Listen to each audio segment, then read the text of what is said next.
Hello students, welcome again. और आज की इस वीडियो में हम डिस्कस करेंगे बच्चों कार्यपत्रक 45 क्लास 10 सब्जेक्ट साइंस की वर्कशीट है ये, जो कि आपके लिए 16 अक्टूबर 2020 के लिए शेड्यूल की गई है।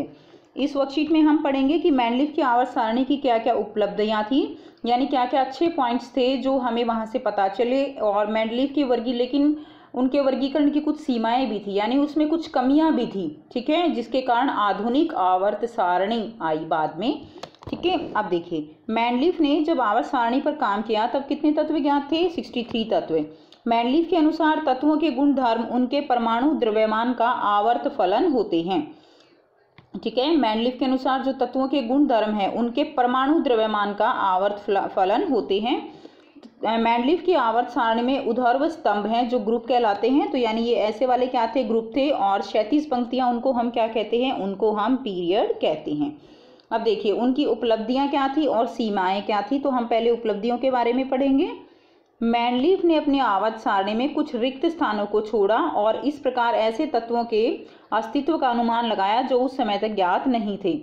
तो उन्होंने बच्चों, मैंने पहले भी आपको बताया है लास्ट वर्कशीट में कि किस तरह मैंडलीफ ने अपनी आवर्त सारणी में रिक्त स्थान छोड़े थे।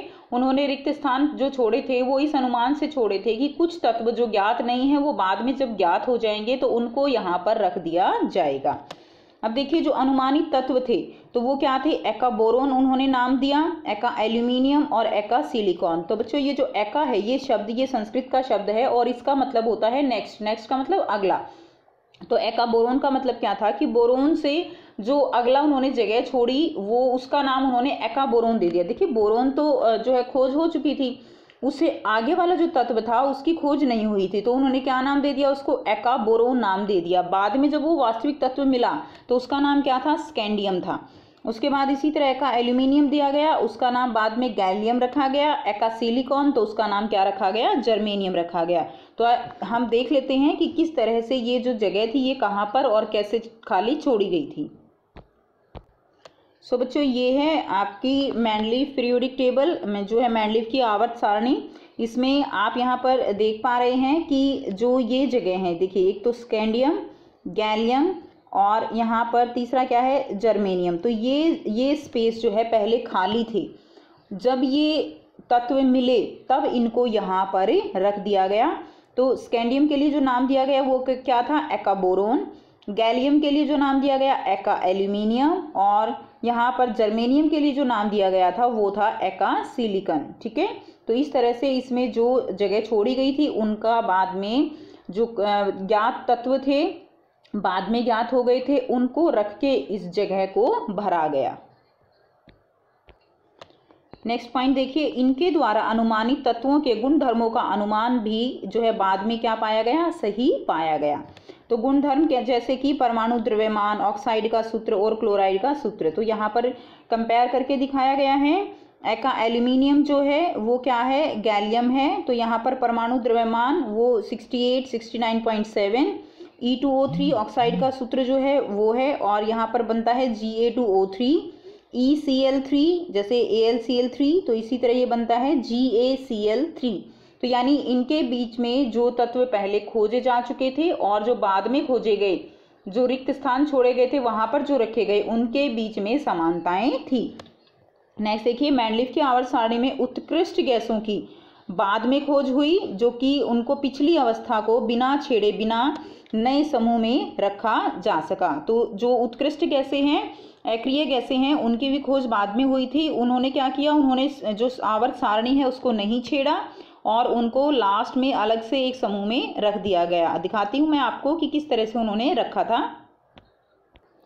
सो बच्चों आप देख पा रहे हैं कि ये जो मेन हमारी मैंडलीफ की आवर्त सारणी है इसमें कोई भी अक्रिय गैस के लिए मेन जो है जो बॉडी है इसमें उन्होंने नहीं रखा।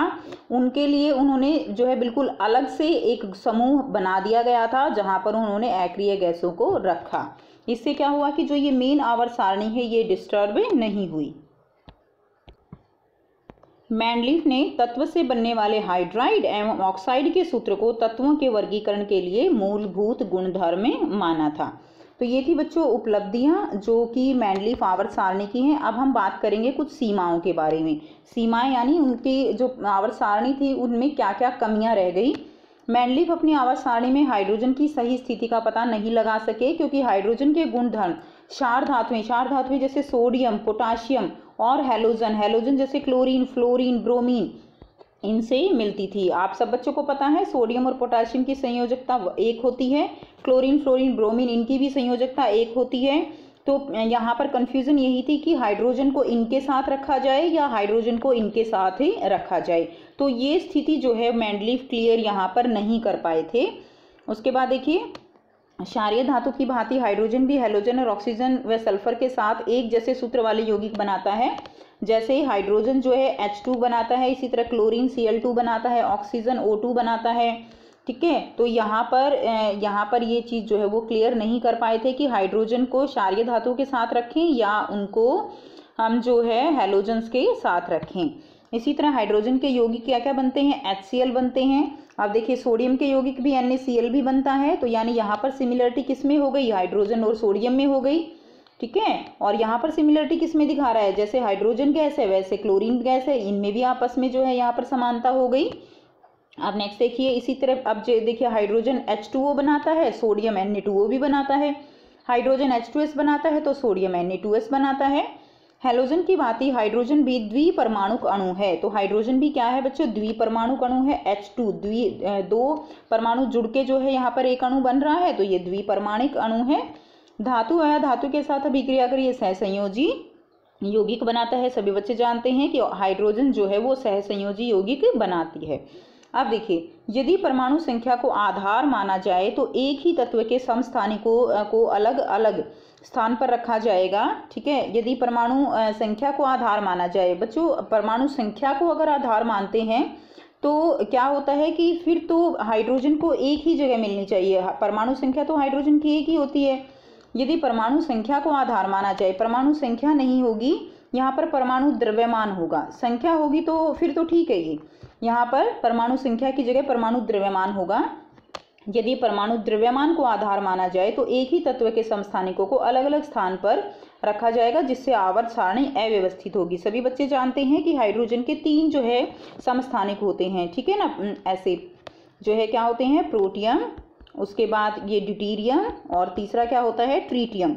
तो अगर देखिए परमाणु इनका द्रव्यमान 1, 2, 3 है तो फिर और हमारी जो मैंडलीफ की आवर्त सारणी है वो उसका आधार क्या है, उसका आधार है परमाणु द्रव्यमान। तो ऐसे तो हाइड्रोजन को 3 जगह मिलनी चाहिए थी, लेकिन ऐसा तो नहीं हुआ, उसको एक ही जगह मिली हुई थी। अगर 3 जगह रखते हैं तो फिर से वो अव्यवस्थित हो जाती है पीरियोडिक टेबल आवर्त सारणी। तो ये भी उसकी कमी थी, वो इस चीज़ को एक्सप्लेन नहीं कर पाया। अब देखिए नेक्स्ट क्या है, एक तत्व से दूसरे तत्व तक बढ़ने में भी परमाणु द्रव्यमान नियमित रूप से नहीं बढ़ता। तो ये भी एक कमी थी कि एक तत्व, हमने क्या कहा है कि जो मैंडलीफ ने वर्गीकरण किया उसमें तत्व का जो परमाणु द्रव्यमान है वो बढ़ते हुए क्रम में व्यवस्थित किया गया, बट ऐसा नहीं था, उसमें भी कुछ अनियमितताएं थी। तो आइए देखते हैं कुछ ऐसे ही एग्जाम्पल। सो बच्चों देखिए यहाँ पर आप एग्जाम्पल जो है ये देख पा रहे हैं। इसमें आप देखिए कोबाल्ट है, कोबाल्ट का है यहाँ पर 58.93, उसके बाद ये कोबाल्ट का है, उसके बाद निकिल का आप देखिए उसके बाद रखा हुआ है, लेकिन इसका परमाणु द्रव्यमान है 58.71। आना चाहिए था निकिल पहले, लेकिन यहाँ पर कोबाल्ट पहले रख दिया और निकिल जो है वो बाद में रख दिया गया। तो इस तरह की अनियमितताएं यहाँ पर थी जो कि मैंडलीफ इनको नहीं निकाल पाया था।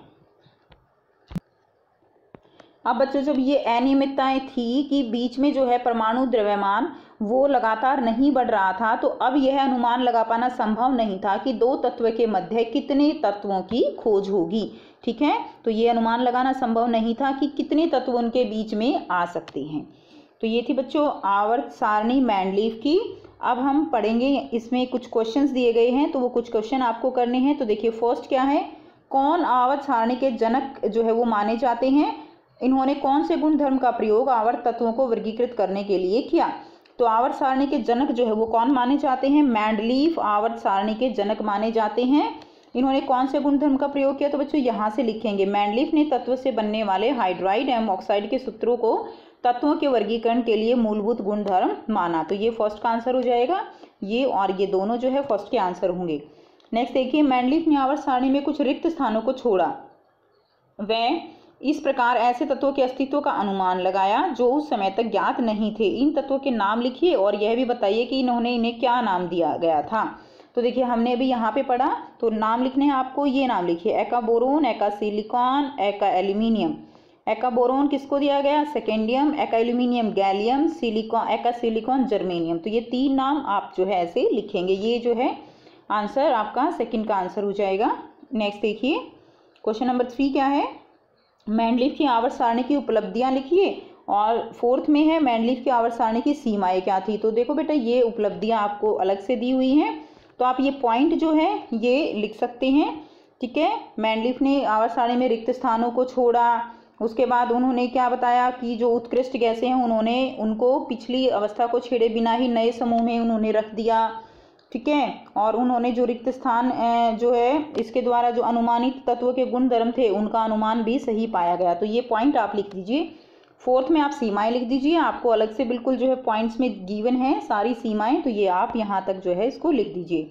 ठीक है, टेबल बनाने की यहाँ पर आप बहुत अच्छा है कि आप टेबल बना के याद करो, लेकिन अगर टेबल नहीं बनाते हो तो आप डायरेक्ट भी ये लिख सकते हो। तो ये थे बच्चे आपके 4 क्वेश्चंस। आई होप बेटा आपको वर्कशीट क्लियर है। कोई भी प्रॉब्लम है तो आप कमेंट करके पूछ सकते हो। वीडियो अच्छी लगी तो लाइक शेयर जरूर कीजिए, चैनल को सब्सक्राइब कीजिए and thanks for watching. Have a nice day.